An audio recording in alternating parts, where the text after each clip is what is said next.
Scientists pulled mud cores from the American coastline. Not artifacts, not ruins.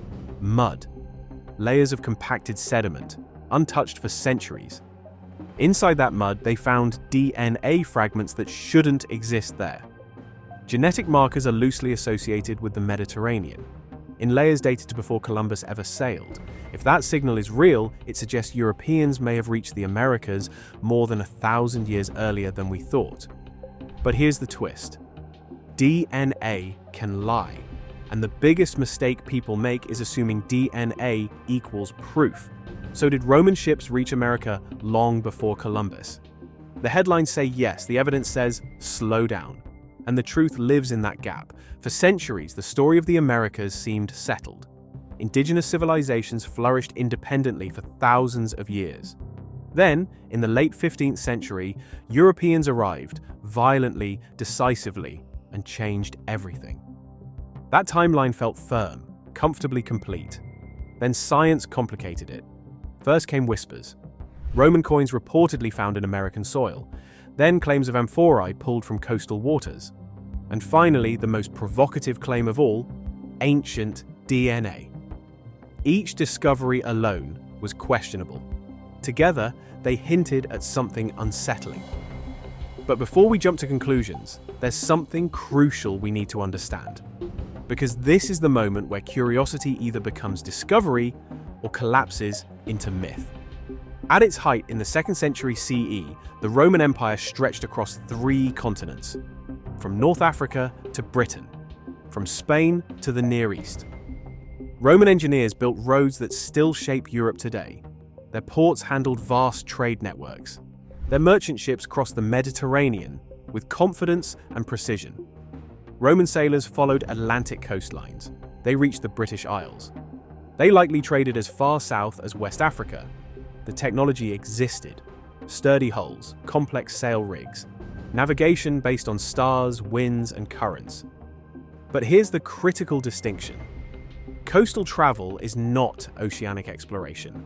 And no Roman text describes a deliberate transatlantic voyage. No Roman map shows a land beyond the Atlantic. No Roman historian even hints at a world across the ocean. Still, the question refuses to die. Because possibility has a way of haunting history. And that's where the artifacts come in. For more than a century, claims of Roman objects in the Americas have surfaced with eerie regularity. Coins discovered in fields, stone inscriptions carved with unfamiliar symbols, amphora-like vessels dredged from the sea. Some Roman coins, bronze and silver, reportedly found in places as distant as Alabama, Texas, and Mexico. Coins bearing the faces of emperors like Augustus and Constantine. At first glance, it feels explosive. But archaeology doesn't ask what was found. It asks where, how, and with what context. And this is where the story starts to crack. Nearly every Roman coin discovered in the Americas lacks secure archaeological context. No sealed stratigraphy, no datable layers, no association with pre-Columbian material culture. Most are found by hobbyists, or during construction, or long after European colonization. Coins are small. They travel easily. They can be carried as curios, collected, traded, lost centuries after they were minted. A Roman coin in American soil proves only one thing. At some point, that coin arrived there.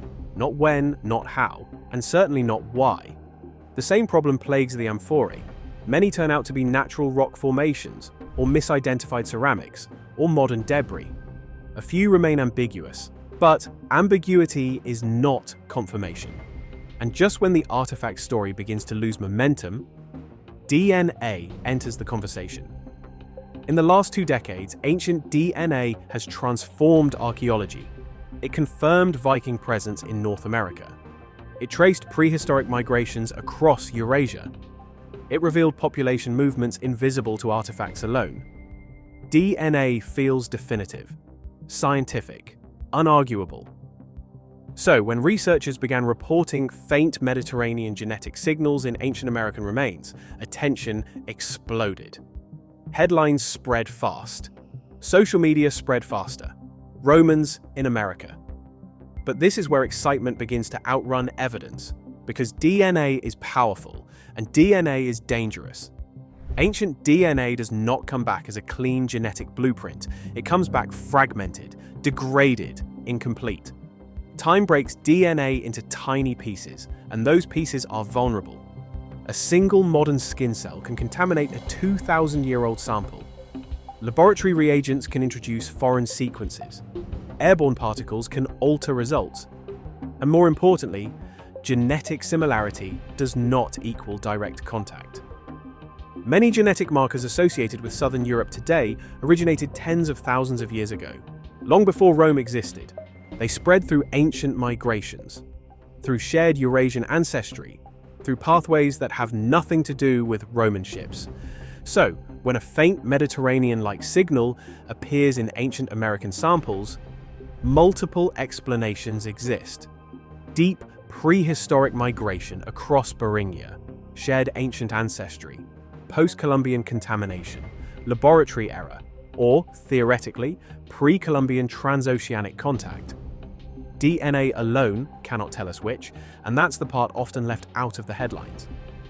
In the most cited cases, the supposed European signals represent less than 1% of the genetic material analyzed. They appear inconsistently. They vanish in later layers. They fail replication across laboratories. When pressed, the scientists themselves are cautious. They don't claim Roman voyages. They describe anomalies, unexpected patterns, signals requiring further study.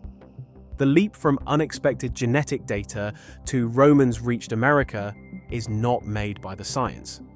It's made by interpretation.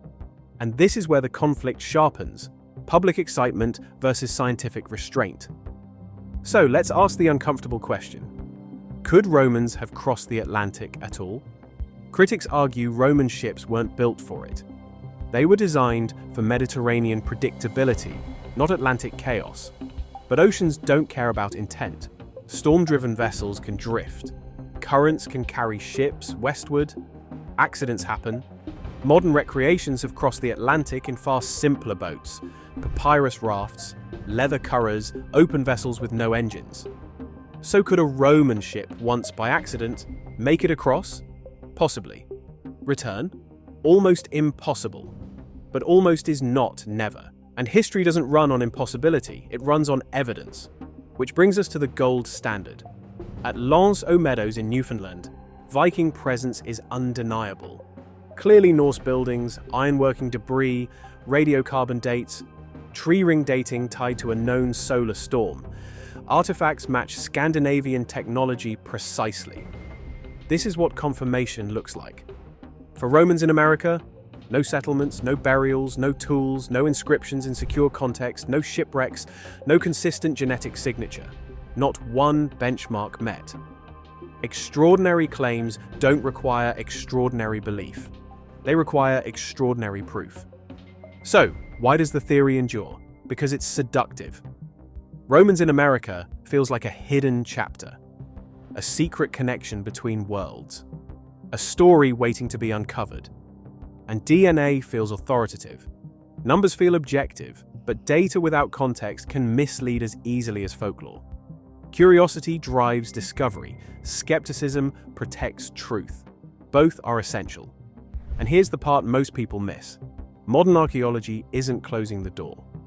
New techniques, sediment DNA, isotope analysis, high-resolution dating, underwater archaeology, are advancing rapidly.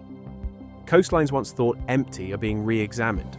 Ocean floors are being scanned with unprecedented precision.